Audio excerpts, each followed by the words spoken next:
सवाल है, अगले 7 दिन आगरा के किले के लिए शायद सबसे बेचैन करने वाले दिन थे। शहंशाह का हुक्म था, इसलिए हर कोई उस इनाम का रहस्य सुलझाने में लग गया। राजा टोडरमल, जो हर चीज को मुनाफे और नुकसान की तराजू में तौलते थे, ने सबसे पहले उस मिट्टी की जांच करवाई। उन्होंने सल्तनत के सबसे माहिर जौहरियों और कीमियागरों को बुलाया।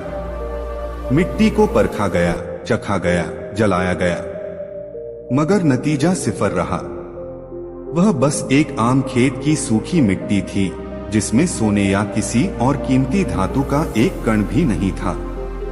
टोडरमल ने सिर झुकाकर अर्ज किया, जहां पनाह, यह मिट्टी आर्थिक दृष्टि से पूरी तरह बेकार है। इसके बाद बारी आई अबुल फजल की।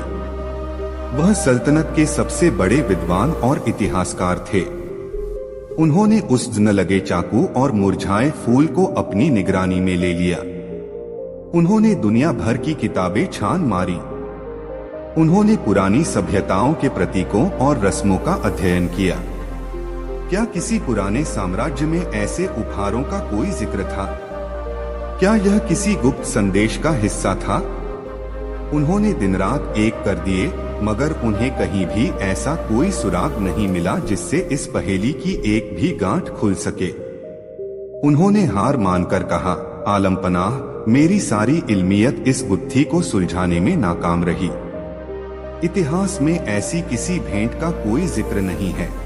अब उम्मीदें तानसेन और राजा मान सिंह पर टिकी थीं। तानसेन ने उस फूल को उठाकर उसे सूंघने की कोशिश की, यह जानने के लिए कि क्या उसकी मुरझाई हुई पंखुड़ियों में कोई भूली बिसरी खुशबू छिपी है। उन्होंने उस चाकू से हवा में लकीरें खींचकर यह महसूस करने की कोशिश की कि क्या इससे कोई ध्वनि निकलती है, मगर सब व्यर्थ था। राजा मान सिंह, जो एक वीर सेनापति थे, ने इसे दुश्मनों की साजिश के नजरिए से देखा। उन्होंने उस चाकू की बनावट पर गौर किया। क्या यह किसी खास बीले का हथियार था? क्या उस मिट्टी में किसी तरह का जहर मिलाया गया था? उन्होंने अपने जासूसों को दौड़ाया, मगर अनंत घाटी नाम का कोई राज्य जमीन पर मौजूद ही नहीं था। वह जैसे कोई ख्याली पुलाव हो। मान सिंह ने अपनी तलवार पर हाथ रखते हुए कहा, शहंशाह, यह जरूर किसी दुश्मन की चाल है। वे हमारी ताकत का अंदाजा लगा रहे हैं।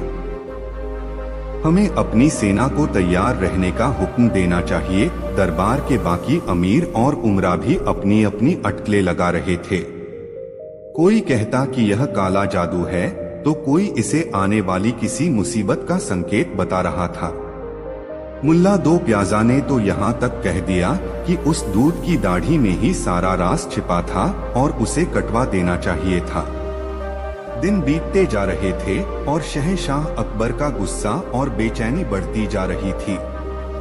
उन्हें अपनी जिंदगी में पहली बार अपनी हार का एहसास हो रहा था। वह जिसने बड़ी बड़ी जंगें जीती थीं, बड़े बड़े मसले सुलझाए थे, आज एक मुट्ठी मिट्टी, एक जिंद लगे चाकू और एक मुरझाए फूल के सामने बेबस खड़ा था। उन्हें रात रात भर नींद नहीं आती। वह बार बार उस संदूक को देखते और सोचते कि आखिर इसका क्या मतलब हो सकता है। यह उनकी शान, उनकी बुद्धि और उनके साम्राज्य की प्रतिष्ठा पर एक धब्बा बन गया था। इस पूरे हंगामे के बीच दरबार में एक शख्स था जो बिल्कुल शांत था, बीरबल। जब सब लोग मिट्टी, चाकू और फूल की जांच पड़ताल में लगे थे, तब बीरबल बस खामोशी से सब कुछ देख रहे थे। उन्होंने न तो कोई दावा किया, न ही कोई अटकल लगाई। वह बस दरबार की कार्यवाही देखते, लोगों की बातें सुनते और मुस्कुरा देते।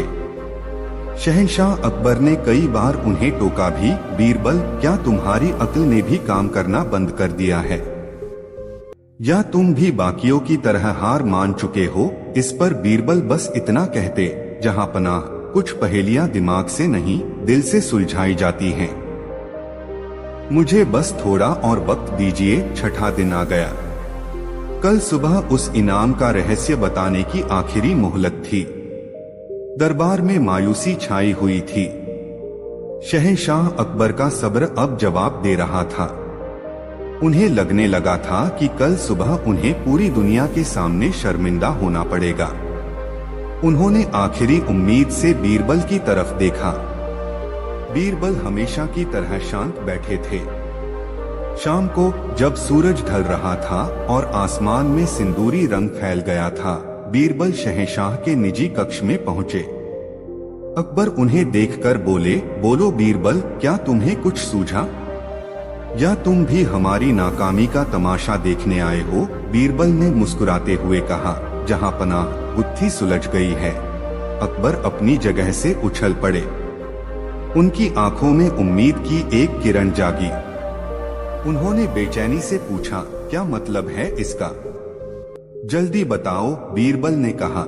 आलम पनाह, इसका जवाब मैं कल भरे दरबार में दूंगा, मगर उससे पहले आपको मेरे साथ एक जगह चलना होगा और आपको अपना शहंशाह का लिबास उतारकर एक आम किसान के कपड़े पहनने होंगे। अकबर हैरान रह गए।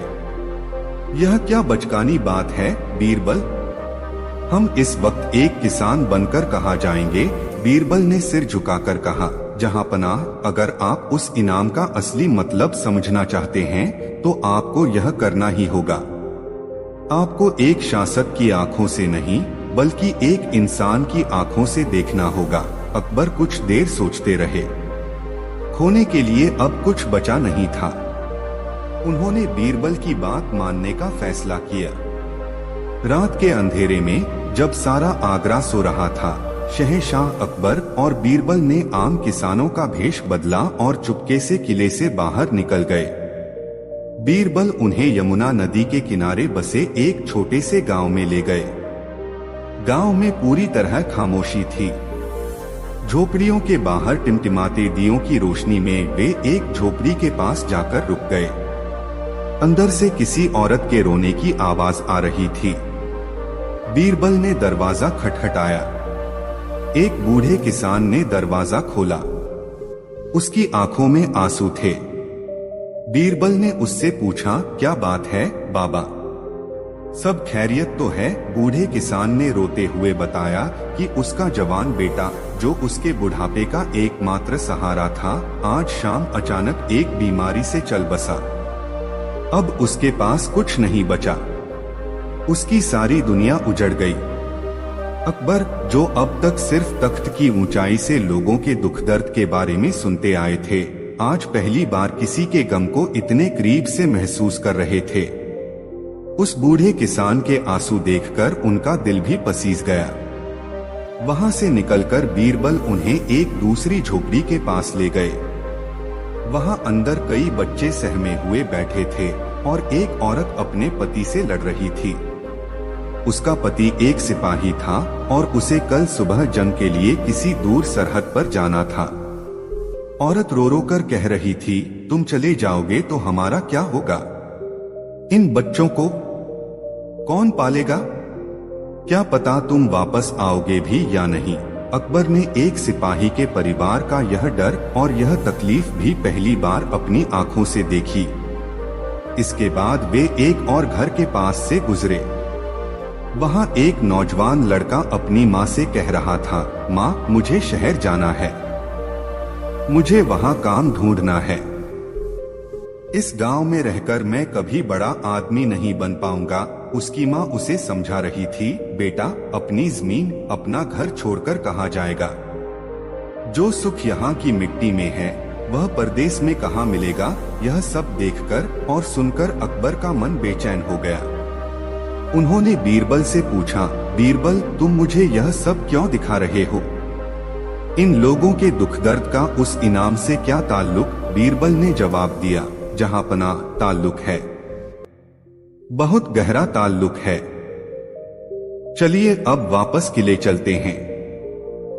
सुबह दरबार में आपको हर सवाल का जवाब मिल जाएगा। अगली सुबह दरबार खचाखच भरा हुआ था। हर किसी की नजरें शहंशाह अकबर और बीरबल पर थीं।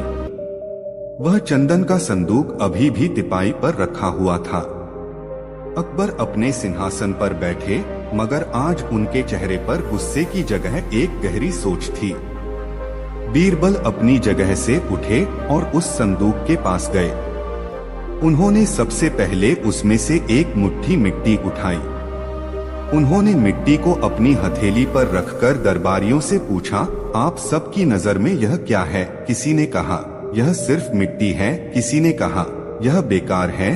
बीरबल मुस्कुराए और शहंशाह की ओर मुड़कर बोले, जहांपनाह, यह सिर्फ मिट्टी नहीं है, यह हमारी मातृभूमि है। यह हिंदुस्तान की जमीन है जिस पर हम सब पैदा हुए हैं, पले बढ़े हैं और एक दिन इसी में मिल जाएंगे। यह उस किसान का खेत है जो दिन रात मेहनत करके हम सबके लिए अनाज उगाता है। यह उस माँ का आंगन है जहाँ उसका बच्चा खेलकर बड़ा होता है। यह वह सरहद है जिसकी रक्षा के लिए हमारे सिपाही अपनी जान दे देते हैं। अनंत घाटी के राजा ने यह मिट्टी भेजकर आपको यह याद दिलाया है कि एक शासक की सबसे बड़ी दौलत सोना चांदी या हीरे जवाहरात नहीं, बल्कि उसके देश की मिट्टी और उसके लोग होते हैं। आप इस जमीन के मालिक नहीं, बल्कि इसके रखवाले हैं। यह सुनकर दरबार में सन्नाटा छा गया। शहंशाह अकबर की आंखों में एक नई समझ की चमक पैदा हुई। उन्हें कल रात गांव में सुनी उस माँ की बात याद आ गई जो अपने बेटे को अपनी जमीन न छोड़ने के लिए कह रही थी। इसके बाद बीरबल ने वह जिंदा लगा हुआ बिना धार का चाकू उठाया। उन्होंने उसे हवा में लहराते हुए कहा, और यह जिंदा लगा चाकू? आप सबने इसे एक बेकार औजार समझा।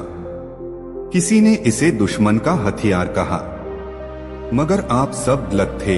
बीरबल ने आगे बढ़कर शहंशाह के कदमों के पास उस चाकू को रख दिया और बोले, जहांपनाह, यह चाकू प्रतीक है उस ताकत का जिसका इस्तेमाल न किया जाए। यह प्रतीक है उस तलवार का जिसे म्यान में ही रखा जाए।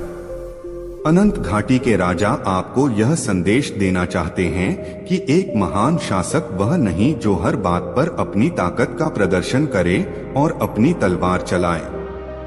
महान शासक वह है जिसके राज में हथियारों पर जंग लग जाए, जिसकी सल्तनत में चाकू और तलवारों की जरूरत ही न पड़े। असली ताकत युद्ध में नहीं, शांति में है। असली जीत किसी को हराने में नहीं, बल्कि दिलों को जीतने में है, ताकि जंग की नौबत ही न आए। शहंशाह अकबर को उस सिपाही की बीवी का रोता हुआ चेहरा याद आ गया। उन्हें समझ आया कि जंग का फैसला करना कितना आसान होता है, मगर उसका दर्द कितने परिवारों को झेलना पड़ता है।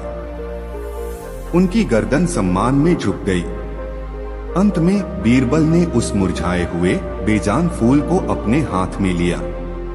उसकी पंखुड़ियां सूखकर कागज जैसी हो गई थीं। बीरबल ने भावुक होकर कहा, और यह मुरझाया हुआ फूल? इसे देखकर सबने इसे मौत और अंत का प्रतीक माना, मगर यह जिंदगी का सबसे बड़ा सच बताता है। उन्होंने फूल शहंशाह की ओर बढ़ाते हुए कहा, जहांपनाह, यह फूल हमें याद दिलाता है कि इंसान की जिंदगी कितनी छोटी है। आज जो खिला है वह कल मुरझा जाएगा। आज जो तख्त पर है कल वह मिट्टी में मिल जाएगा। यह फूल हमें इंसान के जीवन की नश्वरता का एहसास कराता है। यह उस बूढ़े किसान के बेटे की याद दिलाता है जो कल तक जिंदा था और आज नहीं है। यह हमें सिखाता है कि शासक का जीवन भी क्षणभंगुर है। इसलिए जब तक आपके हाथ में सत्ता है, जब तक आपकी सांसें चल रही हैं, आपको ऐसे काम करने चाहिए कि जब आप मुरझा जाएं, तब भी आपके कर्मों की खुशबू इस दुनिया में हमेशा के लिए रह जाए। सत्ता का असली मकसद अपनी शान बढ़ाना नहीं, बल्कि अपनी प्रजा की सेवा करना है, ताकि इतिहास आपको एक विजेता के तौर पर नहीं, बल्कि एक न्यायप्रिय और दयालु शासक के तौर पर याद रखे। बीरबल की बातें सुनकर पूरे दरबार की आंखें नम हो गईं। शहंशाह अकबर अपने सिंहासन से उतर आए। उन्होंने आगे बढ़कर बीरबल को गले लगा लिया। उनकी आंखों से भी आंसू बह रहे थे। आज उन्हें दौलत, शोहरत और ताकत से परे एक ऐसी सच्चाई का ज्ञान हुआ था जो हजारों किताबें पढ़कर भी नहीं मिल सकता था। उन्होंने उस संदूक को अपने हाथों में उठाया और कहा, बीरबल, तुम सच कहते हो। यह मेरी जिंदगी का सबसे बड़ा और सबसे कीमती इनाम है। उस राजा ने मुझे कोई वस्तु नहीं बल्कि शासक होने का असली धर्म सिखाया है। उसने मुझे याद दिलाया है कि एक शहंशाह की असली पहचान उसके आलीशान महल और भरे पूरे खजाने से नहीं, बल्कि उसके पैरों के नीचे की मिट्टी, उसकी प्रजा के दिलों में शांति और उसके कर्मों की अमरता से होती है। वह दिन मुगलिया सल्तनत के इतिहास में हमेशा के लिए दर्ज हो गया। शहंशाह अकबर ने उस चंदन के संदूक को अपने खास खजाने में नहीं बल्कि अपने सोने के कमरे में रखवाया, ताकि वह रोज सुबह उठकर उसे देख सकें और एक शासक के तौर पर अपने कर्तव्यों को कभी न भूलें। और इस तरह एक ऐसा इनाम जिसे दुनिया के सबसे शक्तिशाली बादशाहों में से एक जलालुद्दीन मोहम्मद अकबर भी अपनी पूरी सल्तनत की ताकत और इनसे नहीं समझ पाए थे, उसे बीरबल ने अपनी सादगी और गहरी समझ से सुलझा दिया। यह कहानी आने वाली पीढ़ियों के लिए एक मिसाल बन गई कि असली दौलत और असली इनाम वह नहीं होता जो आंखों से दिखाई दे, बल्कि वह होता है जिसे दिल से महसूस किया जा सके। जब दरबार की दीवारें बोलने लगी, हिंदुस्तान की सरजमी पर शहंशाह जलालुद्दीन मोहम्मद अकबर का नाम एक सूरज की मानिंद चमकता था, जिसकी रोशनी से पूरी सल्तनत जगमगाती थी। आगरा का किला महज एक इमारत नहीं बल्कि मुगलिया सल्तनत का धड़कता हुआ दिल था। इसी दिल के अंदर एक खास हिस्सा था दीवाने खास, जहां सल्तनत की तकदीर के सबसे अहम फैसले लिए जाते थे। इसकी संगमरमरी दीवारें, जिन पर सोने और कीमती पत्थरों की पच्चीकारी की गई थी, किसी जन्नत के टुकड़े से कम न थीं। इन दीवारों ने अनगिनत राजों को अपने सीने में दफन कर रखा था। उन्होंने शहंशाह की खुशियां देखी थीं, उनके गुस्से की गूंज सुनी थी, उनकी फिक्र को महसूस किया था और उनके इंसाफ की गवाह रही थीं। अकबर को अपने दीवाने खास पर बड़ा नाज था। वह अक्सर कहते थे, इस जगह की दीवारें भी हमारे वफादार दोस्तों की तरह हैं, जो सुनती सब कुछ हैं पर कहती कुछ नहीं। शहंशाह को क्या पता था कि उनकी यह बात एक दिन हकीकत का ऐसा भयानक रूप ले लेगी जो पूरी सल्तनत की नींद हिलाकर रख देगी। यह उन दिनों की बात है जब सल्तनत अपने उरूज पर थी। एक दोपहर शहंशाह अकबर अपने चुनिंदा नवरत्नों और वजीरों के साथ दीवाने खास में एक बहुत ही नाजुक मसले पर गुफ्तगू कर रहे थे। दक्खन की एक रियासत के साथ सुलह की शर्तें तय हो रही थीं और माहौल में एक संजीदगी छाई हुई थी। हर कोई अपनी राय दे रहा था और शहंशाह बड़ी गहराई से सबकी बातें सुन रहे थे। तभी जब वजीर आजम अपनी बात रख रहे थे, एक अजीब सी घटना घटी। हॉल के एक कोने से, जहां किसी की मौजूदगी का सवाल ही पैदा नहीं होता था, एक धीमी सरसराती हुई आवाज आई। आवाज इतनी हल्की थी कि पहले तो सबको लगा कि यह बस हवा का झोंका होगा जो किसी झरोखे से अंदर आ गया है। आवाज ने कहा, लेकिन खजाने की चोरी का क्या? एक पल के लिए सब खामोश हो गए। वजीर आजम बोलते बोलते रुक गए। शहंशाह अकबर ने अपनी भ्रिकुटी तानकर चारों ओर देखा। यह कौन बोला? उनकी आवाज में कड़क थी। सिपाहियों ने तुरंत पूरे हॉल का कोना कोना छान मारा। पर्दों के पीछे, खंभों के ओट में, हर जगह देखा गया, मगर वहां किसी परिंदे का पर भी नहीं था। सबने सोचा कि शायद किसी को वहम हुआ है। गुफ्तगू फिर से शुरू हो गई, लेकिन इस बार जब राजा टोडरमल सल्तनत के हिसाब किताब का ब्यौरा दे रहे थे, वही आवाज फिर गूंजी। इस बार थोड़ी ज्यादा साफ और तंज से भरी हुई। कर तो बराबर वसूला जाता है, पर क्या वह पूरा का पूरा शाही खजाने में पहुंचता है? राजा जी, इस बार आवाज को लगभग सभी ने सुना था। दरबार में हड़कंप मच गया। यह आवाज किसी इंसान की लग रही थी, मगर कोई इंसान नजर नहीं आ रहा था। ऐसा लग रहा था जैसे यह आवाज सीधे पत्थर की दीवारों के अंदर से फूट रही हो। राजा टोडरमल का चेहरा सफेद पड़ गया। यह उनकी ईमानदारी पर एक बहुत बड़ा इल्जाम था।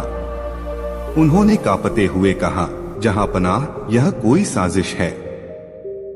मेरे खिलाफ कोई जहर उगल रहा है। शहंशाह अकबर का चेहरा गुस्से से लाल हो गया। उन्होंने अपनी तलवार की मूठ पर हाथ रखते हुए गरज कर कहा, किसकी जुर्रत हुई जो हमारे दीवाने खास में छिपकर हमारे वजीरों पर तोहमत लगा रहा है। सामने आओ, वरना अंजाम बहुत बुरा होगा। लेकिन कोई सामने नहीं आया। बस एक दबी हुई हंसी की आवाज आई और फिर खामोशी छा गई। यह घटना आग की तरह पूरे किले में फैल गई। अगले दिन जब दरबार लगा तो हर वजीर और अमीर के चेहरे पर एक अनजाना खौफ था। वे एक दूसरे को शक की निगाह से देख रहे थे। माहौल में वह भरोसा और बेफिक्री नहीं थी जो अकबर की सल्तनत की पहचान हुआ करती थी। शहंशाह ने उस दिन दरबार की कार्यवाही शुरू की, मगर उनका पूरा ध्यान दीवारों पर लगा हुआ था। और वह आवाज फिर बोली।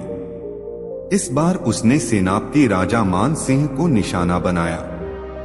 जब मान सिंह अपनी बहादुरी के किस्से सुना रहे थे तो दीवार से आवाज आई, पिछली लड़ाई में तो आपकी टुकड़ी मैदान छोड़कर भागने ही वाली थी। अगर पड़ोसी टुकड़ी वक्त पर न पहुंचती। यह सुनकर मान सिंह का खून खौल उठा। उन्होंने अपनी तलवार निकाल ली और चीखे, यह झूठा कौन है? यह हमारी वफादारी और बहादुरी का अपमान है। अब हालात काबू से बाहर हो रहे थे।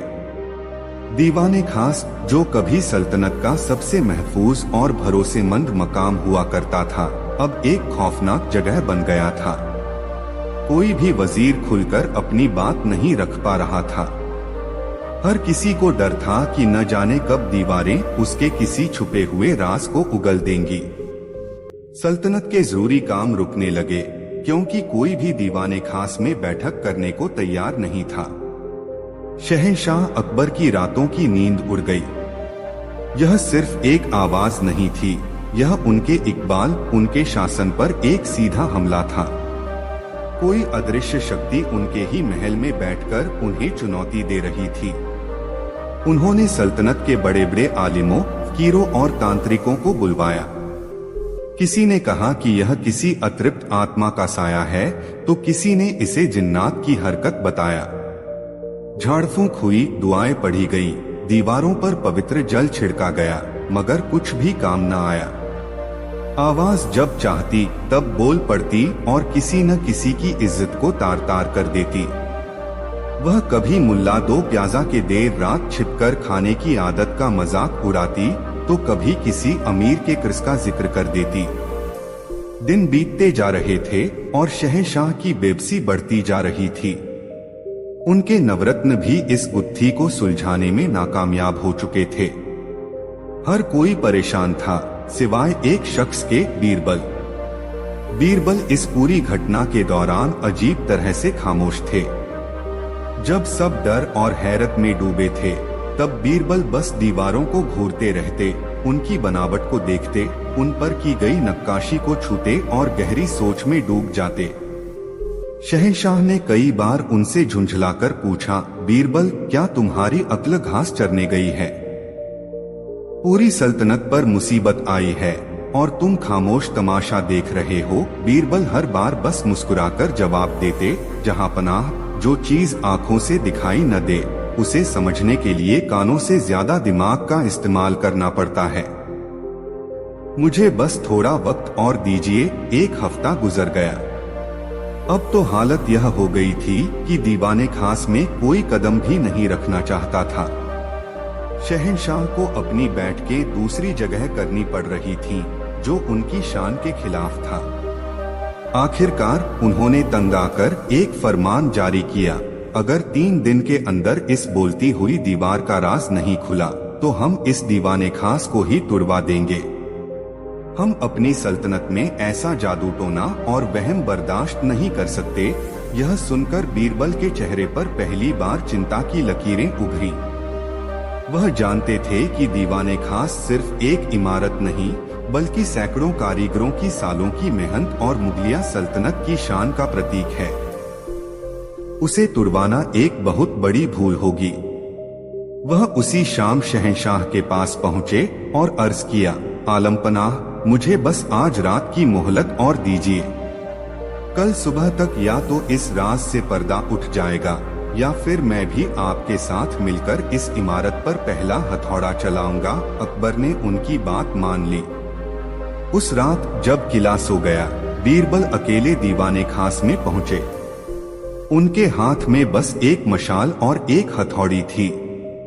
उन्होंने दरवाजा अंदर से बंद कर लिया। रात का सन्नाटा और भी ज्यादा डरावना लग रहा था। बीरबल ने मशाल को एक स्टैंड पर रखा और हॉल के बीचों बीच खड़े हो गए। उन्होंने ऊंची आवाज में कहा, ऐ दीवारों के पीछे छिपी हुई आत्मा, जिन्नात, अगर तुम में हिम्मत है तो आज मुझसे बात करो। मैं शहंशाह का नुमाइंदा बीरबल तुमसे यह जानने आया हूँ कि तुम आखिर चाहते क्या हो। कुछ देर तक कोई जवाब नहीं आया। हॉल में सिर्फ बीरबल की सांसों की आवाज गूंज रही थी। फिर वही सरसराती हुई आवाज गूंजी, बीरबल, तुम बहुत अक्लमंद बनते हो, क्या तुम मौत से नहीं डरते? बीरबल जोर से हंसे। मौत तो एक दिन सबको आनी है, मगर मैं यह देखकर मरना नहीं चाहता कि शहंशाह अकबर का सलाहकार एक मामूली आवाज से डर गया। मैं तुम्हारी सच्चाई जानना चाहता हूँ। तुम कोई जिन्न या भूत नहीं हो। भूत प्रेत इंसानों के राज में इतनी दिलचस्पी नहीं लेते। तुम कोई इंसान हो, आवाज ने कहा। यह तुम्हारा वहम है। मैं इस इमारत की आत्मा हूँ। मैंने इसे बनते हुए देखा है। मैं यहाँ होने वाली हर बात जानती हूँ। बीरबल ने अपनी हथौड़ी उठाई और एक दीवार के पास चले गए। उन्होंने कहा, अच्छा, अगर तुम आत्मा हो तो तुम्हें दर्द नहीं होता होगा। यह कहकर उन्होंने दीवार पर धीरे धीरे हथौड़ी से ठोकना शुरू कर दिया। वह हर थोड़ी दूर पर दीवार को ठोकते और कान लगाकर उसकी आवाज सुनते। आवाज घबराकर बोली, यह क्या कर रहे हो? रुको। बीरबल ने ठोकना जारी रखा। वह एक कोने से दूसरे कोने तक पहुंच गए। आखिरकार शहंशाह के सिंहासन के ठीक पीछे वाली दीवार के एक हिस्से पर जब उन्होंने हथौड़ी मारी तो आवाज कुछ अलग आई। वहां से एक खोखली धप-धप की प्रतिध्वनि हुई, जबकि बाकी दीवार से ठोस टक-टक की आवाज आ रही थी। बीरबल मुस्कुराए। उन्हें अपना सुराग मिल गया था। उन्होंने उस जगह को ध्यान से देखा। वह हिस्सा बेहतरीन फूलों और पत्तियों की नक्काशी से ढका हुआ था। बीरबल ने अपनी उंगलियों से उस नक्काशी को टटोलना शुरू किया। काफी देर की मशक्कत के बाद एक पत्ती के डिजाइन पर उनकी उंगली दबी और एक हल्का सा क्लिक का साउंड हुआ। और फिर जो हुआ वह हैरतअंगेज था। दीवार का एक छोटा सा हिस्सा, जो नक्काशी की वजह से बिल्कुल दरवाजे जैसा नहीं लगता था, धीरे धीरे अंदर की ओर खुलने लगा। अंदर घुप अंधेरा था। बीरबल ने अपनी मशाल उठाई और उस गुप्त दरवाजे के अंदर कदम रखा। वह एक बहुत ही तंग और संकरे गलियारे में पहुंच गए, जो दीवारों के बीचों बीच बनाया गया था। गलियारे में थोड़ी थोड़ी दूर पर छोटे छोटे छेद थे, जो दीवाने खास के अंदर की तरफ खुलते थे। इन्हीं छेदों से अंदर की हर बात साफ साफ सुनी जा सकती थी। बीरबल गलियारे में आगे बढ़े। आखिर में वह एक छोटी सी कोठरी में पहुंचे। वहां एक बूढ़ा आदमी बैठा था, जिसके सामने कुछ सूखी रोटियां और पानी का एक मटका रखा था। उसकी दाढ़ी बढ़ी हुई थी और कपड़े मैले हो चुके थे। जैसे ही उसने बीरबल को मशाल के साथ देखा, वह डर के मारे कांपने लगा। बीरबल ने उसकी हालत देखकर अपनी तलवार म्यान में डाल दी। उन्होंने नरम आवाज में पूछा, कौन हो तुम बाबा?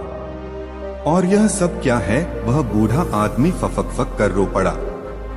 उसने रोते हुए बताया, मेरा नाम उस्ताद करीमुल्लाह है। मैं एक संतराश हूँ। इस दीवाने खास की दीवारों पर जो आप नक्काशी देख रहे हैं, उसे मैंने और मेरे साथियों ने अपनी जिंदगी के 10 साल देकर तराशा है। उसने आगे बताया, जब यह हॉल बनकर तैयार हुआ तो शहंशाह ने बड़े बड़े वजीरों और सेनापतियों को इनाम दिए, मगर हम जैसे कारीगरों को किसी ने पूछा तक नहीं। हमें हमारी मजदूरी देकर रुखसत कर दिया गया। मुझे इस बात का बहुत दुख हुआ। मैंने अपनी कला, अपनी आत्मा इस इमारत में डाल दी थी और मुझे बदले में गुमनामी मिली। मैं चाहता था कि शहंशाह को मेरी कला की कीमत का एहसास हो, इसलिए जब यह हॉल बन रहा था मैंने चुपके से दीवारों के बीच यह गुप्त रास्ता और यह कोठरी बना ली थी। मुझे पता था कि एक दिन मैं यहाँ से अपनी आवाज शहंशाह तक पहुँचाऊंगा। मैं यह साबित करना चाहता था कि यह दीवारें जिन्हें मैंने बनाया है बोल भी सकती हैं। मैं किसी को नुकसान नहीं पहुंचाना चाहता था, बस अपनी मौजूदगी का एहसास दिलाना चाहता था। बीरबल ने एक गहरी सांस ली। उन्हें उस बूढ़े कारीगर पर गुस्सा नहीं बल्कि तरस आ रहा था। उन्होंने पूछा, तो तुम इतने दिनों से यहीं छिपे हुए थे, खाते पीते कहाँ से थे? करीमुल्लाह ने बताया कि उसका एक बेटा रात के अंधेरे में चुपके से उसके लिए खाना पानी रख जाता था। बीरबल ने कहा, उस्ताद, तुमने जो किया वह कानूनन जुर्म है। इसकी सजा मौत भी हो सकती है, मगर मैं तुम्हारी कला और तुम्हारे दर्द की कद्र करता हूँ। चलो मेरे साथ। शहंशाह हिंद खुद तुम्हारा इंसाफ करेंगे। अगली सुबह दरबार फिर से लगा, मगर इस बार दीवाने खास में हर किसी के चेहरे पर डर था। शहंशाह अकबर अपने सिंहासन पर बैठे और उन्होंने ऐलान किया, बीरबल, तुम्हारी मोहलत खत्म हो गई। क्या तुम्हें कुछ पता चला? बीरबल ने सिर झुकाकर कहा, जी जहांपना, राज खुल चुका है और वह राज आप सबसे खुद बात करेगा। यह सुनकर सब हैरान रह गए। बीरबल ने सिंहासन के पीछे वाली दीवार के पास जाकर वही गुप्त दरवाजा खोला। उस्ताद करीमुल्लाह डरते डरते बाहर निकला और शहंशाह के कदमों में गिर पड़ा। दरबार में मौजूद हर शख्स उसे देखकर चौंक गया। बीरबल ने फिर पूरी कहानी बयान की कि कैसे इस महान कारीगर ने अपनी कला को पहचान न मिलने पर यह रास्ता अपनाया। सब कुछ सुनकर शहंशाह अकबर अपनी जगह से उठ खड़े हुए। उनके चेहरे पर गुस्सा नहीं बल्कि एक अजीब सी शर्मिंदगी और पछतावा था। वह करीमुल्लाह के पास गए और उसे अपने हाथों से उठाकर खड़ा किया। उन्होंने भरी हुई आवाज में कहा, उस्ताद करीमुल्लाह, गलती तुम्हारी नहीं हमारी है। हम अपनी सल्तनत की शान इन बेजान इमारतों में ढूंढते रहे और यह भूल गए कि असली शान तो उन हुनरमंद हाथों में होती है जो इन इमारतों को बनाते हैं। तुम्हारी दीवारों ने हमें वह सच सुनाया है जो हमारे चापलूस दरबारी कभी नहीं सुना सकते थे। तुमने हमें हमारी सबसे बड़ी भूल का एहसास कराया है। शहंशाह अकबर ने न सिर्फ उस्ताद करीमुल्लाह को माफ कर दिया बल्कि उसे शाही संतराश की उपाधि दी और उसे सोने की मोहरों से तौल दिया। उन्होंने यह भी ऐलान किया कि आज के बाद सल्तनत में बनने वाली हर बड़ी इमारत पर उसके मुख्य कारीगर का नाम सुनहरे अक्षरों में लिखा जाएगा।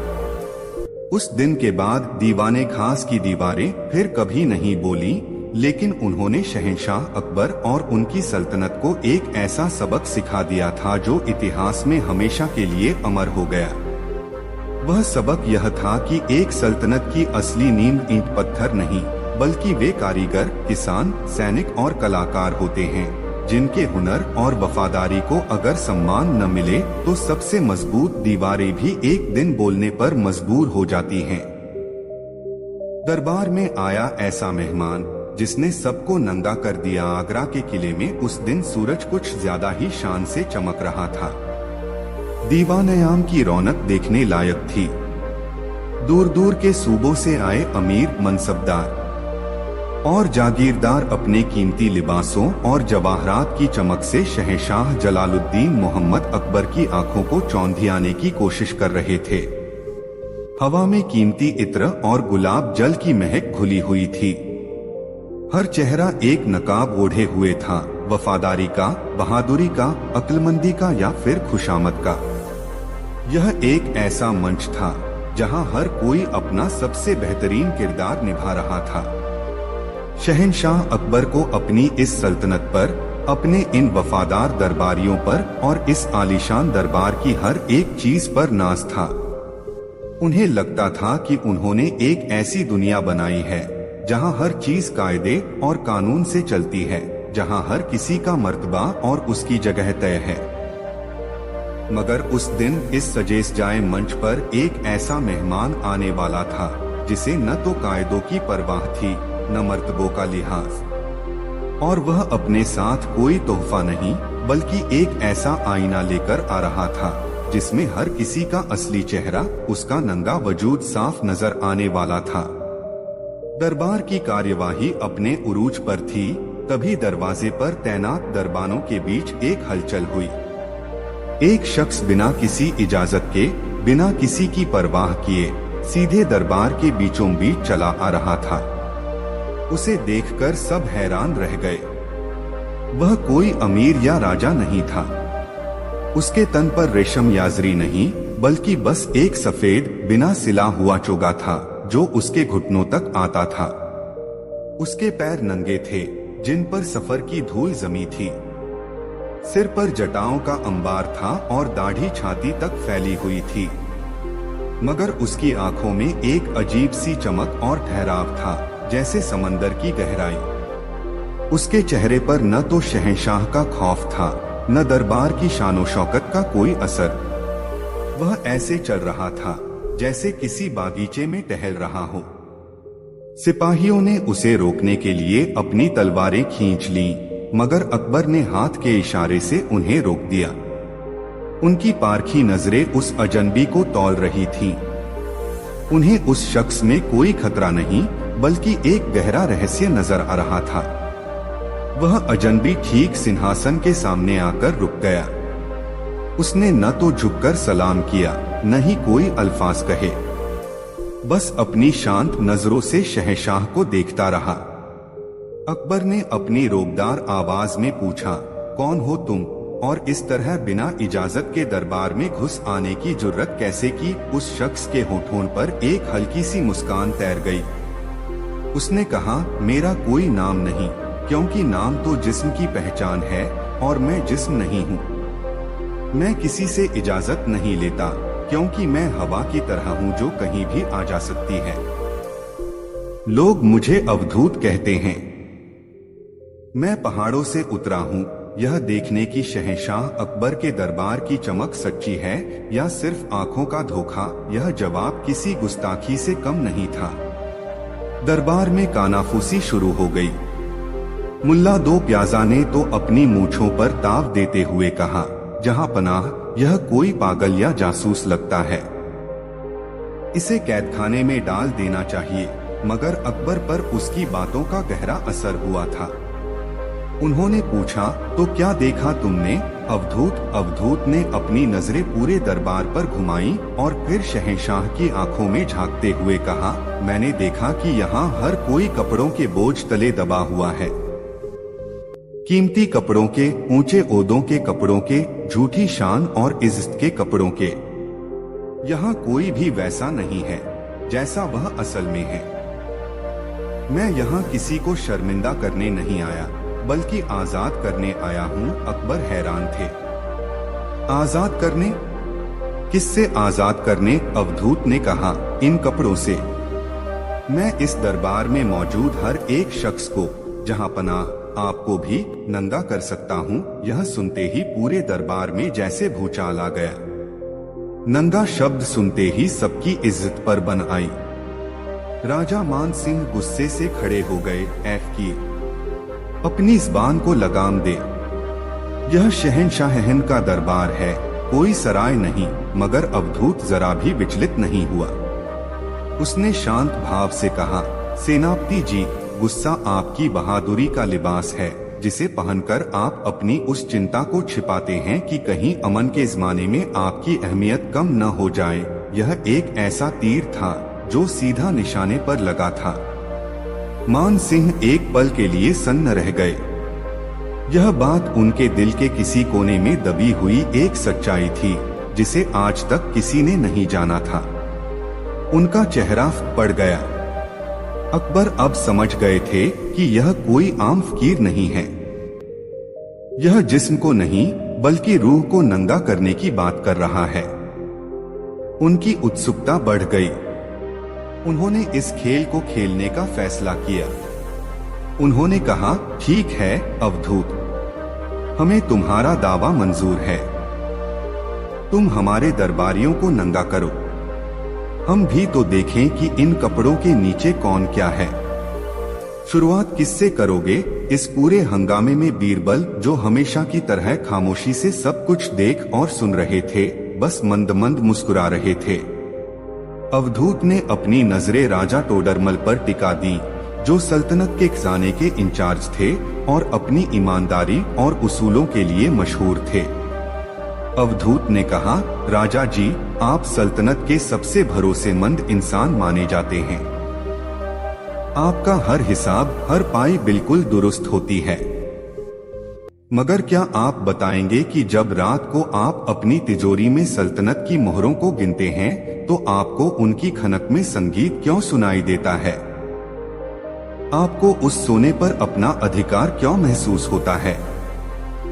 आपकी ईमानदारी एक बहुत खूबसूरत लिबास है, मगर उसके नीचे नियंत्रण और अधिकार की भूख छिपी हुई है।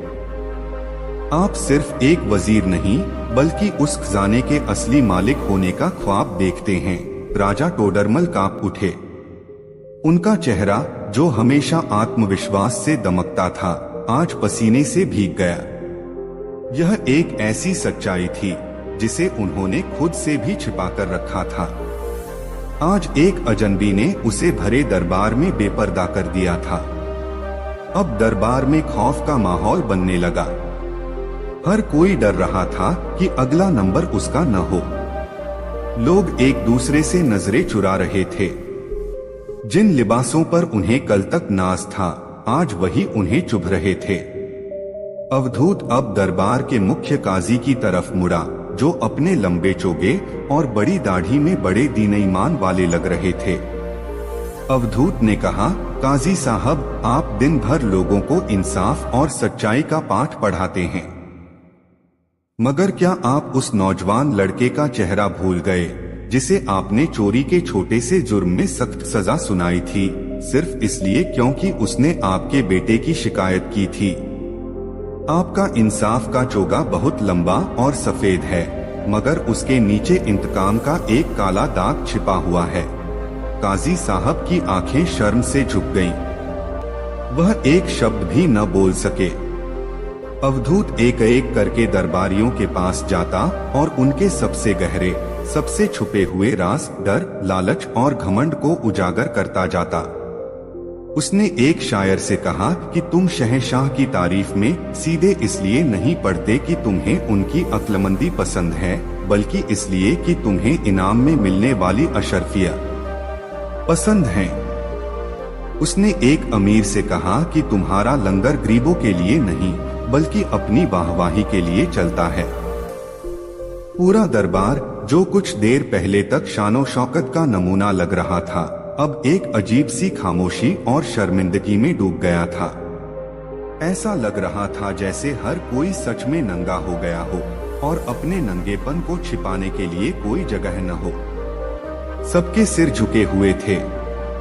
किसी में आंख उठाकर दूसरे को देखने की हिम्मत नहीं थी, क्योंकि हर कोई जानता था कि दूसरा भी उसी की तरह नंगा खड़ा है। शहंशाह अकबर यह सब खामोशी से देख रहे थे। उनका चेहरा गंभीर था।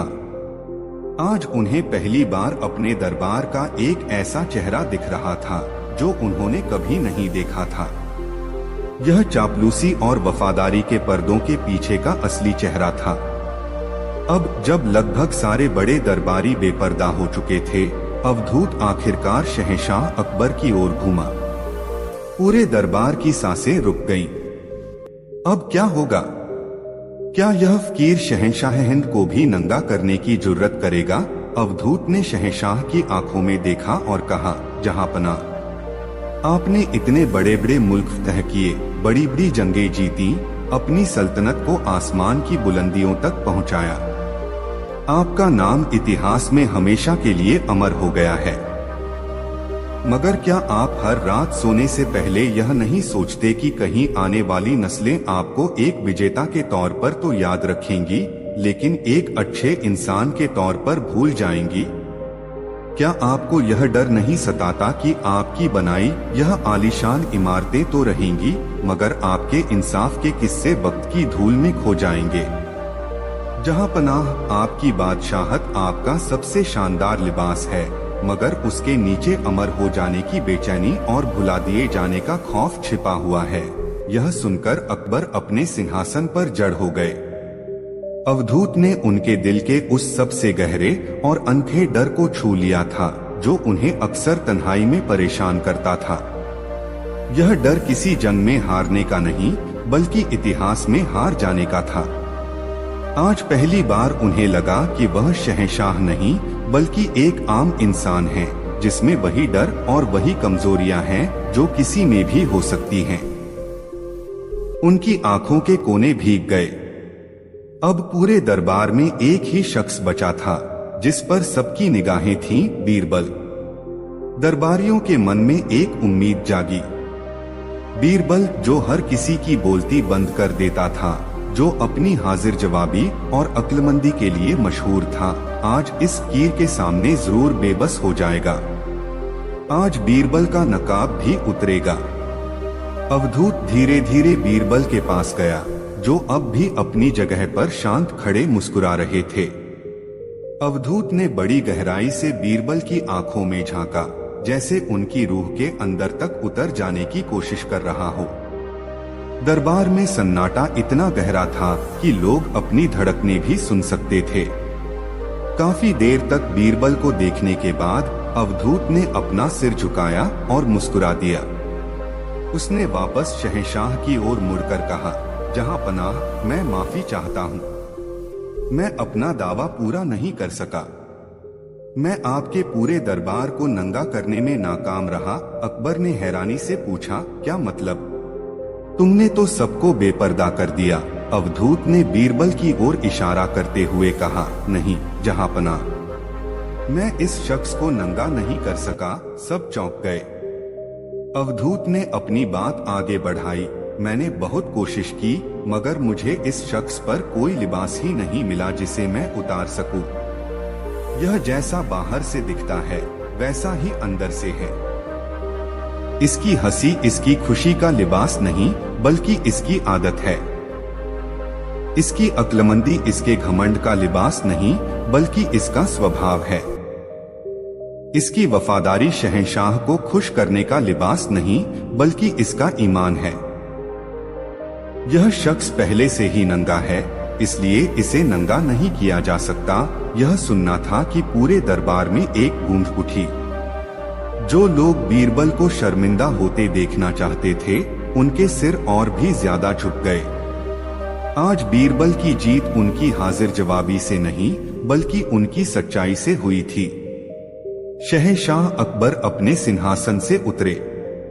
वह अवधूत के पास आए और हाथ जोड़कर बोले, अवधूत, तुमने आज हमारी आंखें खोल दी। तुमने हमें दिखाया है कि असली दौलत और शान कपड़ों या ओहदों में नहीं, बल्कि सच्चाई और सादगी में है। तुमने सिर्फ हमारे दरबारियों को ही नहीं, बल्कि हमें भी नंगा किया है, और हम इसके लिए तुम्हारे शुक्रगुजार हैं। तुम हमसे जो चाहे मांग सकते हो। अवधूत ने मुस्कुराकर कहा, शहंशाह, मैं एक फकीर हूँ, मुझे कुछ नहीं चाहिए। मेरा काम आईना दिखाना था, मैंने दिखा दिया। अब इस आईने में खुद को संवारना या इसे तोड़ देना, यह आपका फैसला है। यह कहकर वह अजनबी मेहमान उसी तरह शांत कदमों से दरबार से बाहर चला गया जैसे आया था, और कोई उसे रोक न सका। उसके जाने के बाद दीवाने खास में बहुत देर तक खामोशी छाई रही। यह वह खामोशी नहीं थी जो किसी डर या गुस्से से पैदा होती है। यह आत्ममंथन की खामोशी थी। उस दिन के बाद आगरा के दरबार की चमक शायद थोड़ी फीकी पड़ गई, मगर वहाँ सच्चाई की रोशनी पहले से कहीं ज्यादा बढ़ गई थी। शहंशाह अकबर ने यह सबक सीखा कि एक बादशाह की असली ताकत उसकी प्रजा को कीमती लिबास पहनाने में नहीं, बल्कि उन्हें एक ऐसा माहौल देने में है जहां उन्हें अपनी सच्चाई छिपाने के लिए कोई नकाब पहनने की जरूरत ही न पड़े। बीरबल और रोता हुआ सूरज शहंशाह जलालुद्दीन मोहम्मद अकबर के दौर में हिंदुस्तान की सुबह अजान और मंदिरों की घंटियों की आवाज से जागती थीं और शामें तानसेन के संगीत में घुल जाती थीं।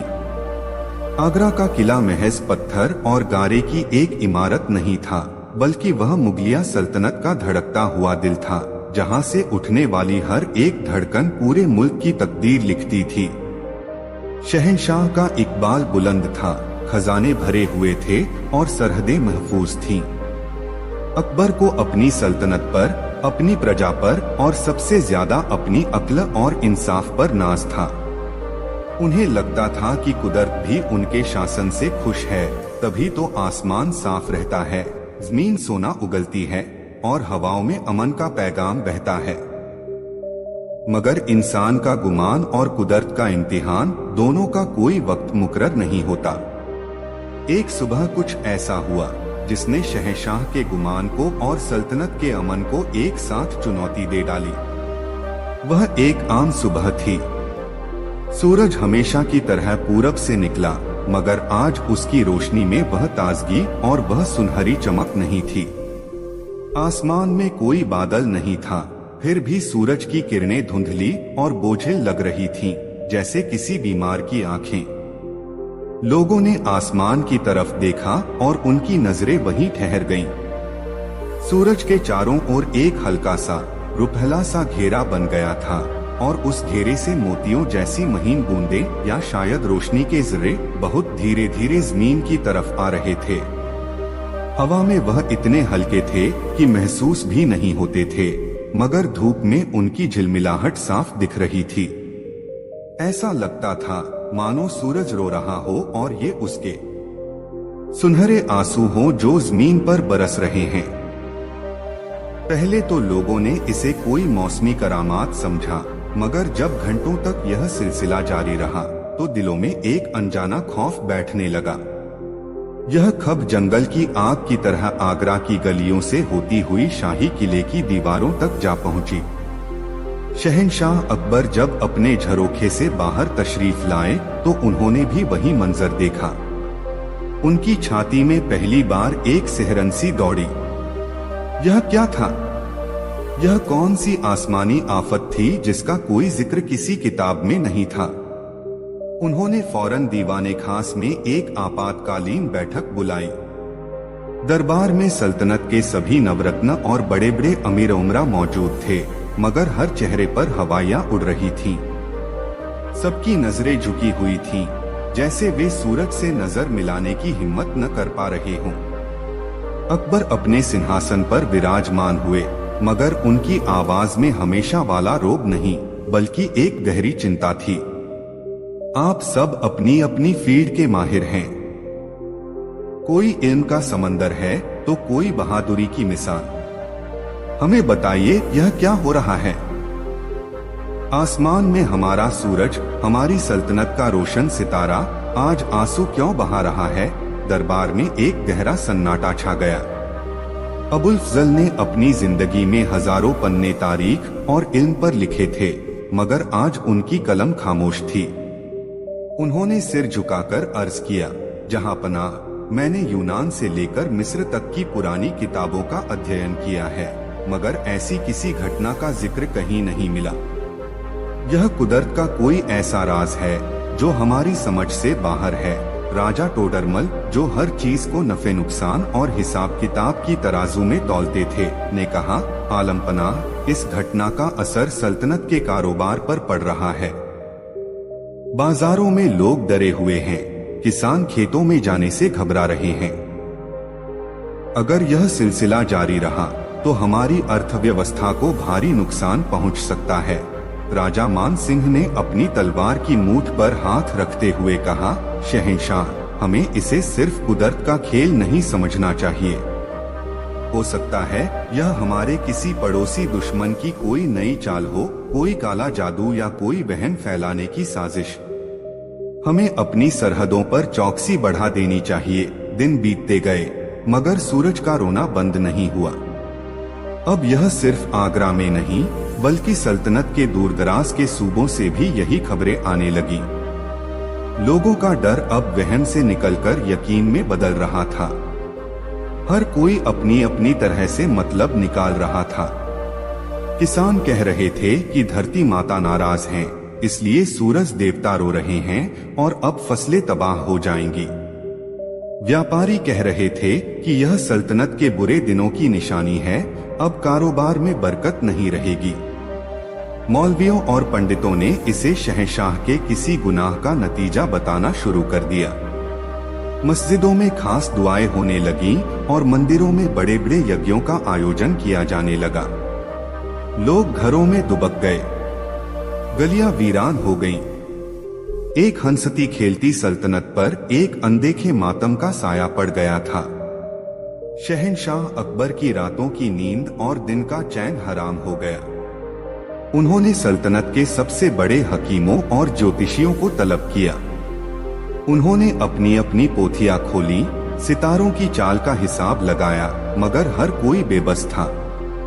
ज्योतिषियों ने कहा कि ग्रहों की ऐसी दशा उन्होंने अपने पूरे जीवन में नहीं देखी, यह किसी बड़े अनिष्ट का संकेत है। हकीमों ने कहा कि यह हवा में किसी बीमारी का असर हो सकता है जो आंखों पर पर्दा डाल रहा है। शहंशाह ने उनके कहने पर सल्तनत में बड़ी बड़ी जगहों पर हवन करवाए, दवाइयां छिड़कवाई, गरीबों में अनाज और सोना बंटवाया, ताकि अगर यह किसी नाराजगी का नतीजा है तो वह दूर हो जाए। मगर कुछ भी काम न आया। सूरज हर सुबह रोता हुआ उगता और रोता हुआ ही डूब जाता। इस पूरे हंगामे और बेचैनी के माहौल में दरबार में एक शख्स था जो हमेशा की तरह शांत और स्थिर था, बीरबल। जब सब लोग आसमान की तरफ देखकर चिंता में डूबे थे, तब बीरबल की नजरें जमीन पर लोगों के चेहरों पर थीं। जब बाकी दरबारी बड़ी बड़ी किताबों में इस पहेली का हल ढूंढ रहे थे, तब बीरबल आगरा की तंग गलियों में घूम रहे थे, लोगों की बातें सुन रहे थे, उनके डर को महसूस कर रहे थे। शहंशाह अकबर ने कई बार उन्हें टोका, बीरबल, क्या तुम्हारी अक्ल भी इस धुंधली रोशनी में खो गई है? पूरी सल्तनत पर क़यामत का साया है और तुम हो कि बस मुस्कुरा रहे हो। क्या तुम्हारे पास इस मसले का कोई हल नहीं है? बीरबल हर बार सिर झुकाकर एक ही जवाब देते, जहां पनाह, कुछ गुत्थियां आसमान में नहीं, दिलों में उलझी होती हैं। मुझे बस थोड़ा और वक्त दीजिए, मैं सूरज के आंसुओं का कारण जरूर ढूंढ निकालूंगा। 1 महीना गुजर गया। हालात बद से बदतर होते जा रहे थे। अब तो शहंशाह के अपने मन में भी यह शक घर करने लगा था कि शायद सच में उनसे कोई ऐसी गलती हुई है जिसकी सजा पूरी सल्तनत को मिल रही है। वह एक टूटे हुए इंसान की तरह लगने लगे थे।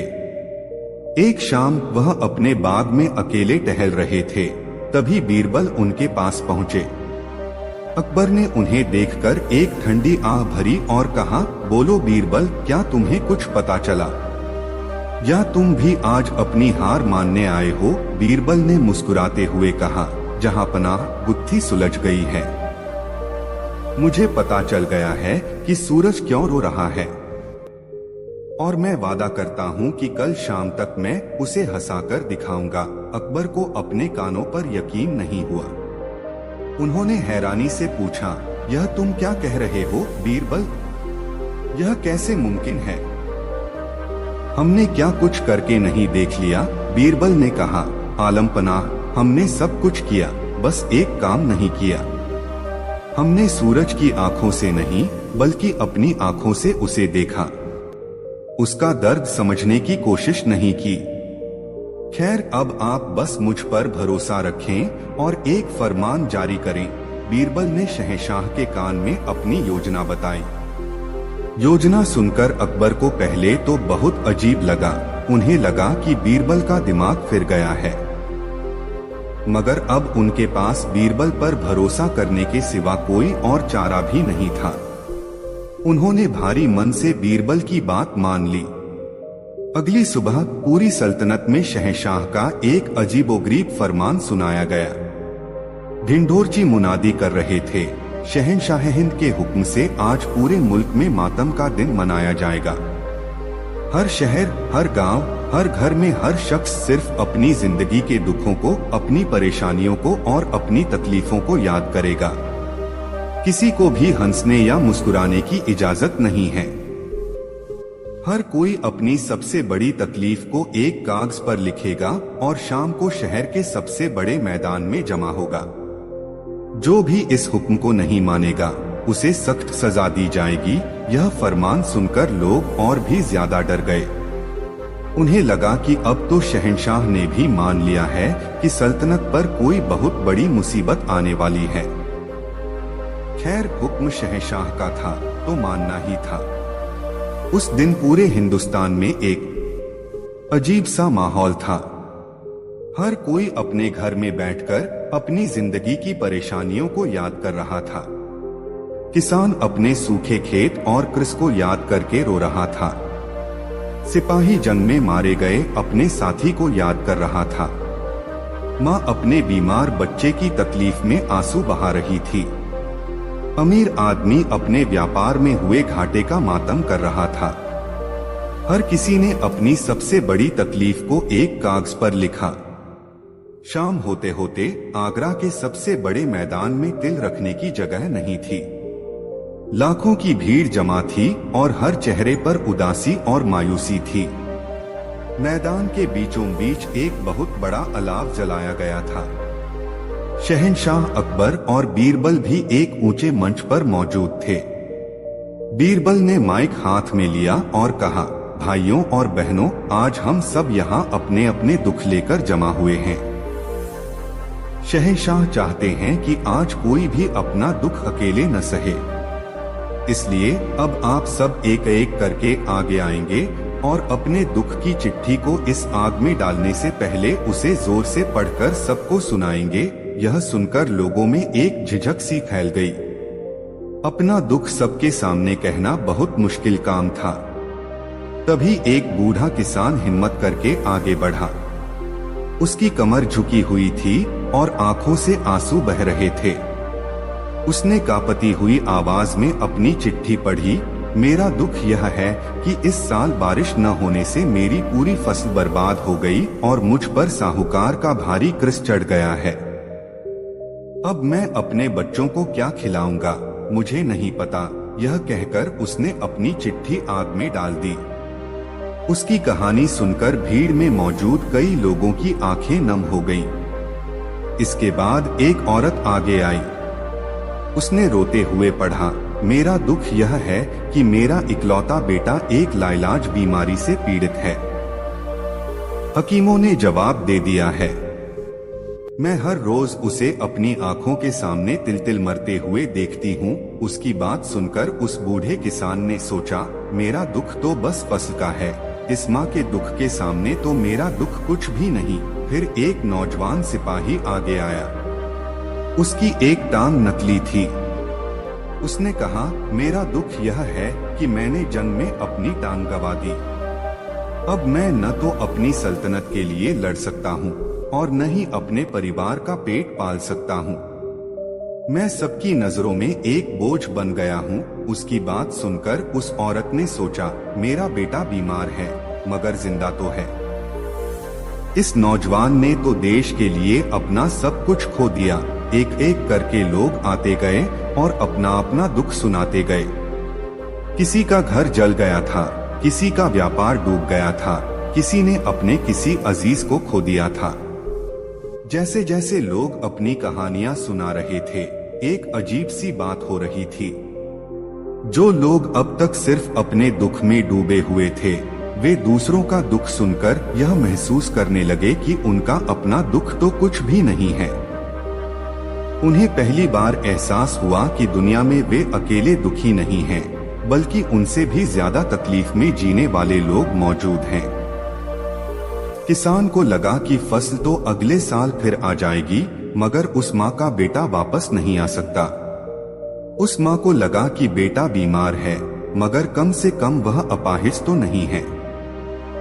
उस सिपाही को लगा कि उसकी टांग चली गई, मगर वह उस व्यापारी की तरह कर्ज में तो नहीं डूबा है जिसका सब कुछ नीलाम हो गया। धीरे धीरे लोगों के दिलों से उनके अपने दुख का बोझ हल्का होने लगा और उसकी जगह दूसरों के लिए हमदर्दी और करुणा ने ले ली। जब आखिरी आदमी ने अपनी कहानी सुनाकर चिट्ठी आग में डाली, तब तक रात घिर आई थी। मैदान में जलते हुए अलाव के सिवा और कोई रोशनी नहीं थी, मगर लाखों लोगों के दिल आज एक दूसरे के दर्द को समझकर रोशन हो चुके थे। बीरबल अब दोबारा मंच पर आए। उन्होंने मुस्कुराते हुए कहा, दोस्तों, हमने आज अपने सारे दुख इस आग में जला दिए। अब कल एक नई सुबह होगी। शहंशाह ने ऐलान किया है कि कल पूरे मुल्क में खुशियों का दिन मनाया जाएगा। कल कोई भी अपने दुख को याद नहीं करेगा। हर कोई अपनी जिंदगी की छोटी से छोटी खुशी को, छोटी से छोटी नेमत को याद करेगा और उसका जश्न मनाएगा। अगली सुबह जब सूरज निकला तो मंजर वही था। सूरज के चारों ओर वही घेरा था और वही सुनहरी बूंदें बरस रही थीं। मगर आज लोगों की आंखों में डर नहीं था। आज वे उसे रोता हुआ सूरज नहीं कह रहे थे। आज वे उसे आशीर्वाद बरसाता सूरज कह रहे थे। शहंशाह के हुक्म के मुताबिक पूरे मुल्क में जश्न का माहौल था। बाजारों को सजाया गया था। हर तरफ संगीत और नाच गाना हो रहा था। लोगों को हुक्म था कि वे अपनी जिंदगी की सबसे छोटी खुशी को भी आज सबसे बड़ा मानकर उसका जश्न मनाएं। एक गरीब औरत जिसके पास खाने को कुछ नहीं था, इस बात पर नाच रही थी कि आज उसके बच्चे भूखे नहीं सोएंगे, क्योंकि शहंशाह की तरफ से खाने का इंतजाम है। वह बूढ़ा किसान इस बात पर खुश था कि चलो फसल नहीं हुई, मगर उसका परिवार तो सलामत है। वह अपाहिज सिपाही इस बात पर मुस्कुरा रहा था कि उसकी एक टांग नहीं है, मगर उसके हाथ तो हैं जिनसे वह कोई और काम सीख सकता है। लोग एक दूसरे से गले मिल रहे थे, मिठाइयाँ बांट रहे थे। वे अपने पास क्या नहीं है इसका मातम नहीं, बल्कि क्या है इसका शुक्राना मना रहे थे। जैसे जैसे दिन चढ़ा और लोगों की खुशी, उनका हंसना, उनका नाचना बढ़ता गया, आसमान में एक चमत्कार हुआ।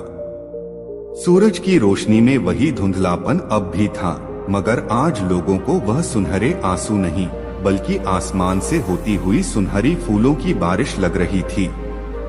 वह रुखला घेरा मातम का नहीं, बल्कि किसी उत्सव का मंडप लग रहा था।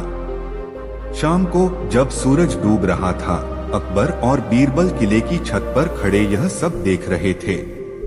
पूरा शहर हंस रहा था, गा रहा था, जश्न मना रहा था। अकबर ने देखा कि सूरज की रोशनी में अब भी वही नमी थी, मगर आज वह दुखद नहीं, बल्कि बेहद खूबसूरत लग रही थी।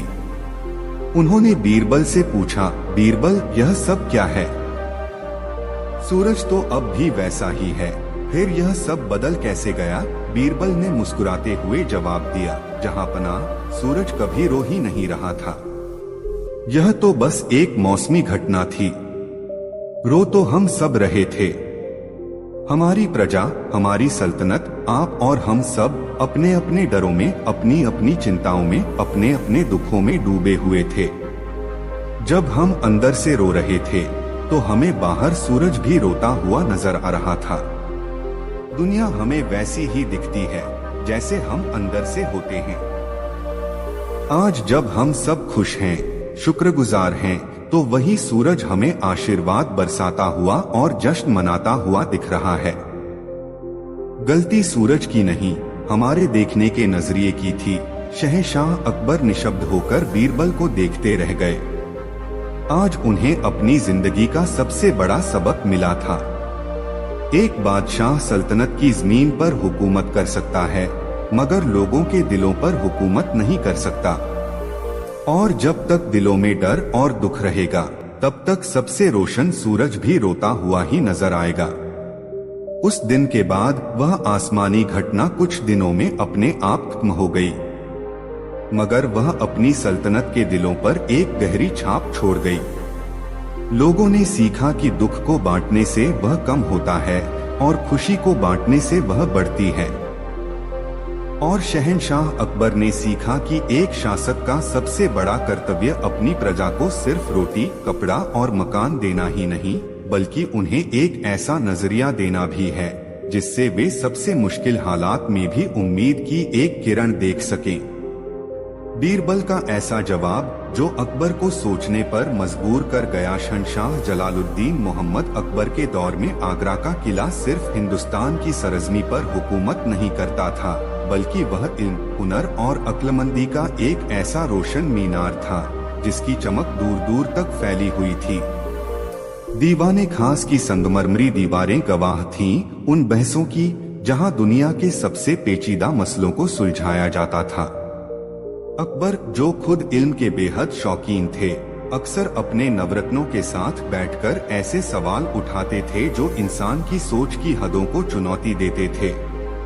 उन्हें महज सल्तनत चलाना पसंद नहीं था, वह जिंदगी और कायनात के रहस्यों की गहराइयों में उतरना चाहते थे।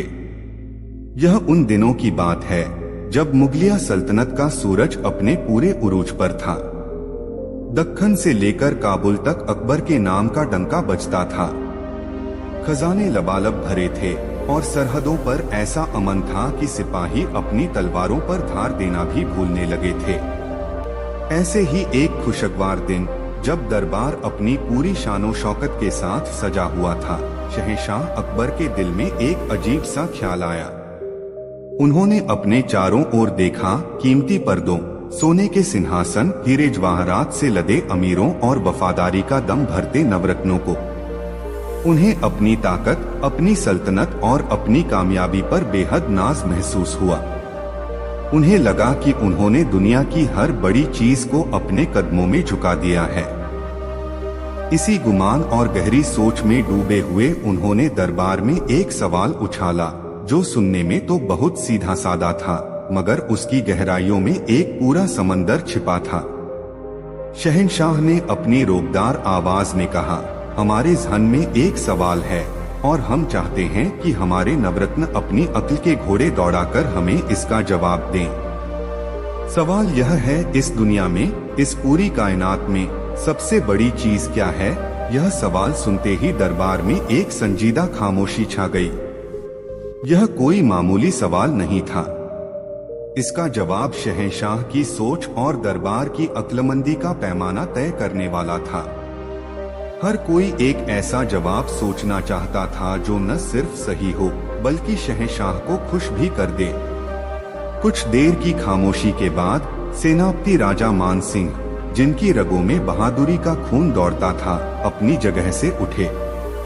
उन्होंने अपनी शानदार तलवार पर हाथ रखते हुए कहा, जहां पनाह, मेरी नजर में दुनिया की सबसे बड़ी चीज एक बादशाह की ताकत और उसकी अजेय सेना है।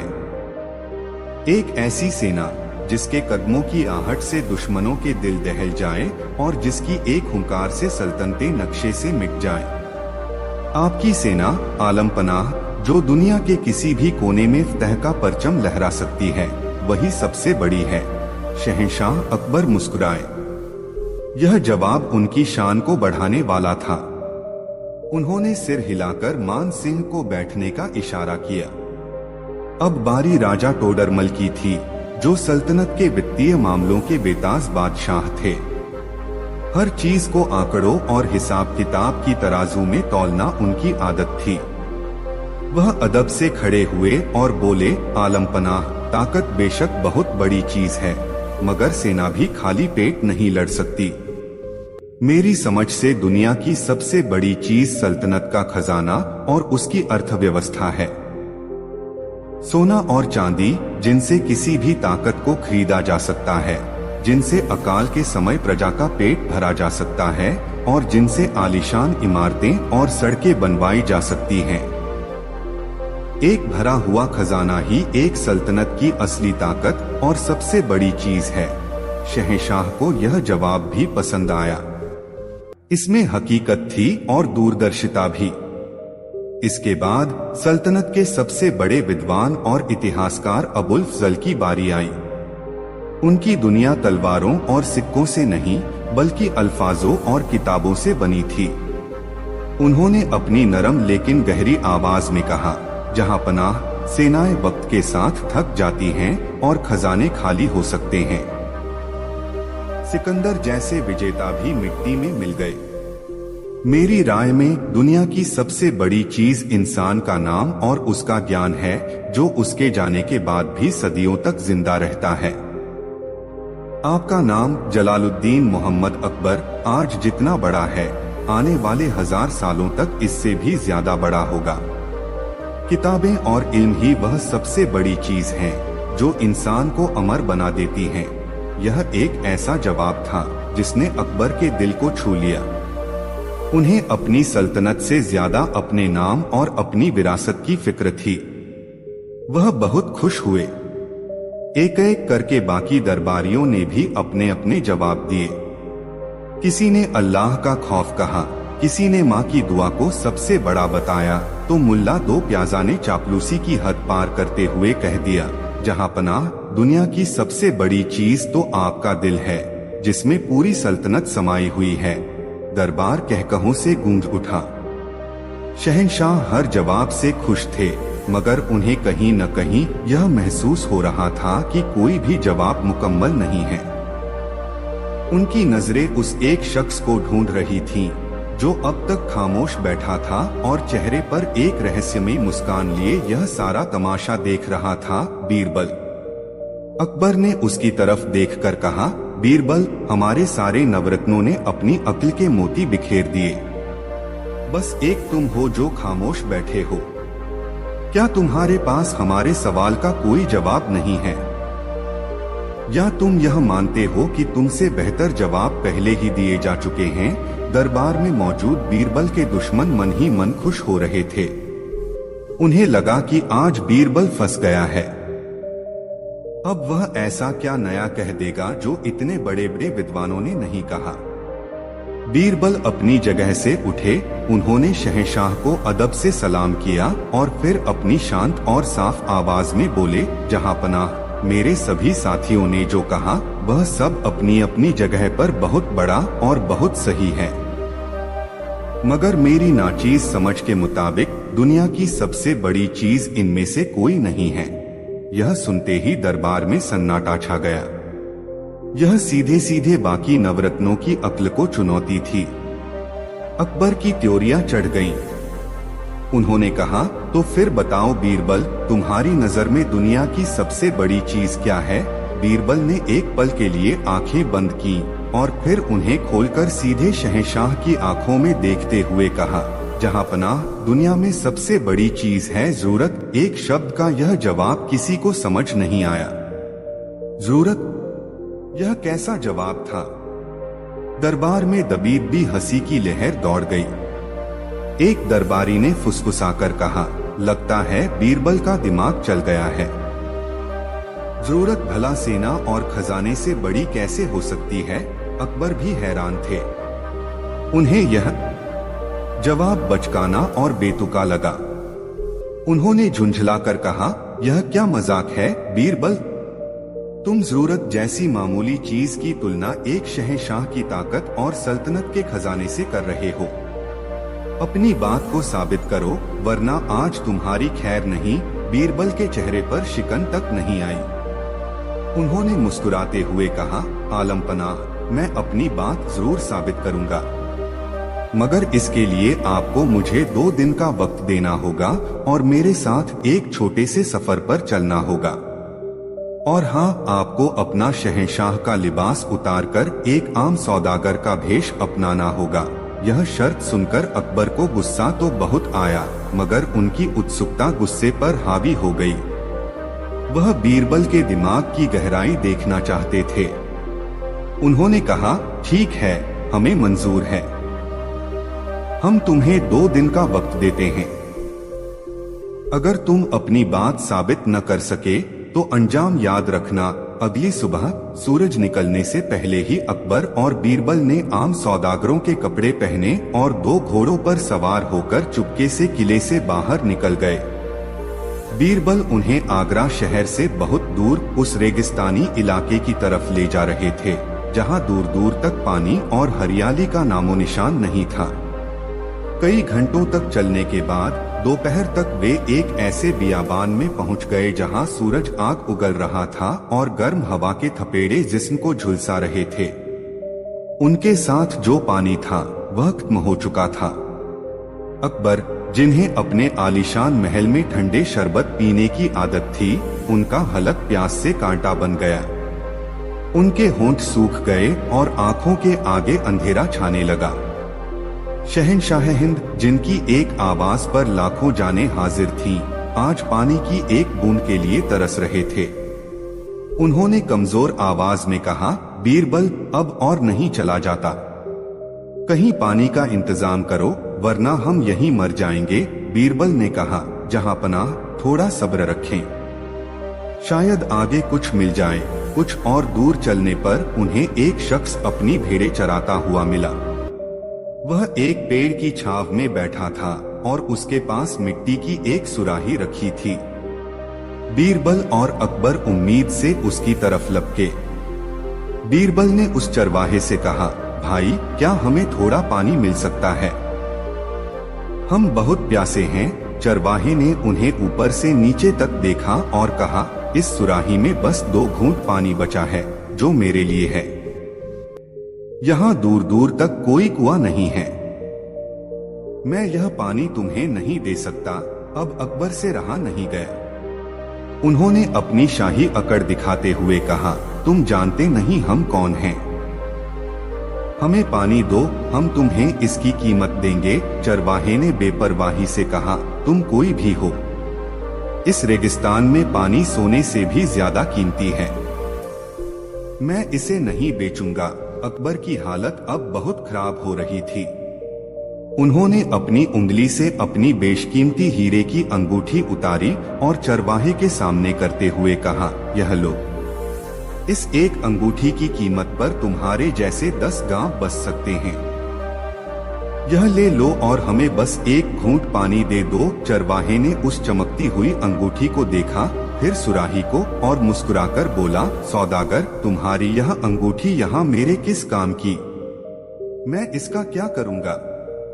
अगर तुम्हें पानी चाहिए तो तुम्हें अपनी सबसे कीमती चीज देनी होगी। अकबर ने गिड़गिड़ाते हुए कहा, इससे कीमती हमारे पास और क्या है? तुम जो मांगोगे हम देंगे। चरवाहे ने शरारत से कहा, सोच लो, अगर मैं कहूँ कि मुझे तुम्हारी आधी सल्तनत चाहिए तो क्या दोगे? अकबर, जो उस वक्त मौत और जिंदगी के बीच झूल रहे थे, एक पल भी सोचे बिना बोले, आधी क्या, हम अपनी पूरी सल्तनत तुम्हें देने को तैयार हैं। बस हमें पानी पिला दो। यह सुनते ही चरवाहा जोर जोर से हंसने लगा। उसने अपनी बनावटी दाढ़ी मूछ उतारी। वह कोई और नहीं बल्कि बीरबल का ही एक आदमी था, जिसे उसने पहले से वहां तैयार रखा था। अकबर यह देखकर सन्न रह गए। बीरबल के आदमी ने उन्हें पानी पिलाया। पानी की पहली घूंट जब अकबर के गले से नीचे उतरी तो उन्हें ऐसा लगा जैसे उन्हें दुनिया की सारी दौलत मिल गई हो। जब उनकी हालत कुछ सुधरी तो बीरबल उनके पास आए और बोले, जहां पनाह, अब आप बताइए। कुछ देर पहले आप अपनी पूरी सल्तनत, अपनी पूरी ताकत, अपना सारा खजाना 1 घूंट पानी के लिए देने को तैयार थे। तो उस वक्त आपके लिए सबसे बड़ी चीज क्या थी? आपकी सेना, आपका खजाना या फिर पानी की जरूरत? अकबर खामोश हो गए। उनके पास कोई जवाब नहीं था। बीरबल ने अपनी बात को आगे बढ़ाया। उस एक लम्हे में पानी की जरूरत ने आपकी पूरी सल्तनत को 1 बूंद से भी छोटा बना दिया था। राजा मान सिंह की सेना बड़ी है, मगर उसे भी लड़ने के लिए रोटी की जरूरत है। राजा टोडरमल का खजाना बड़ा है, मगर जब इंसान को सांस लेने के लिए हवा की जरूरत पड़ती है तो वह सारा सोना मिट्टी बराबर हो जाता है। अबुल फजल का इल्म बहुत बड़ा है, मगर जब एक माँ को अपने भूखे बच्चे के लिए दूध की जरूरत होती है तो उसके लिए दुनिया की सारी किताबें बेकार हो जाती हैं। जहाँ पनाह जरूरत ही वह धुरी है जिसके चारों ओर यह पूरी दुनिया घूमती है। जरूरत ही एक किसान को हल चलाने पर मजबूर करती है। जरूरत ही एक वैज्ञानिक से नए आविष्कार करवाती है। जरूरत ही एक बादशाह को इंसाफ करने के लिए प्रेरित करती है। जब तक किसी चीज की जरूरत न हो तब तक वह कितनी ही बड़ी क्यों न हो उसकी कोई कीमत नहीं होती, और जब किसी चीज की जरूरत पैदा हो जाती है तो एक मामूली सी सुई भी हीरे से ज्यादा कीमती हो जाती है। बीरबल का यह जवाब किसी तीर की तरह अकबर के दिल और दिमाग में उतर गया। आज तक उन्होंने दुनिया को एक शहंशाह की नजरों से देखा था जो हर चीज को अपनी ताकत से तौलता था। आज पहली बार उन्होंने दुनिया को एक आम इंसान की नजरों से देखा था, जहां चीजों की कीमत उनकी असलियत से नहीं बल्कि उनकी जरूरत से तय होती है। वह दोनों चुपचाप वापस आगरा के किले की ओर लौट पड़े। अकबर पूरे रास्ते एक लफ्ज भी नहीं बोले। उनका दिमाग एक गहरे समंदर में गोते लगा रहा था। वह अपनी ताकत के गुमान के बारे में सोच रहे थे, अपनी सल्तनत की विशालता के बारे में सोच रहे थे, और फिर उन्हें उस एक घूंट पानी की जरूरत याद आ जाती जिसने उन सब चीजों को बौना बना दिया था। अगले दिन जब दरबार लगा तो शहंशाह अकबर के चेहरे पर एक नई तरह की शांति और गहराई थी। उन्होंने अपने सिंहासन पर बैठकर दरबारियों की ओर देखा और बोले, कल हमने एक सवाल पूछा था और हमें उसका जवाब मिल गया है। उन्होंने बीरबल की ओर सम्मान की दृष्टि से देखा और कहा, बीरबल ने जो कहा था वह 100% सच है। दुनिया की सबसे बड़ी चीज जरूरत ही है। हम बादशाह हो सकते हैं मगर हम भी अपनी प्रजा की जरूरतों के गुलाम हैं। हमारी ताकत तभी तक बड़ी है जब तक हम अपनी प्रजा की रोटी, कपड़े, सुरक्षा और इंसाफ की जरूरत को पूरा कर रहे हैं। जिस दिन हम यह भूल गए उस दिन हमारी सल्तनत कितनी ही बड़ी क्यों न हो वह रेगिस्तान की रेत की तरह हमारे हाथों से फिसल जाएगी। उस दिन के बाद शहंशाह अकबर के शासन करने का नजरिया ही बदल गया। वह अब सिर्फ जंग जीतने और खजाना भरने पर ध्यान नहीं देते थे बल्कि अपनी प्रजा की छोटी से छोटी जरूरतों को समझने और उन्हें पूरा करने की कोशिश करते थे। और बीरबल का वह एक शब्द का जवाब, जरूरत, मुगलिया सल्तनत के इतिहास में हमेशा के लिए अमर हो गया। एक ऐसा जवाब जिसने दुनिया के सबसे ताकतवर बादशाहों में से एक को उसकी असली ताकत का आईना दिखा दिया था।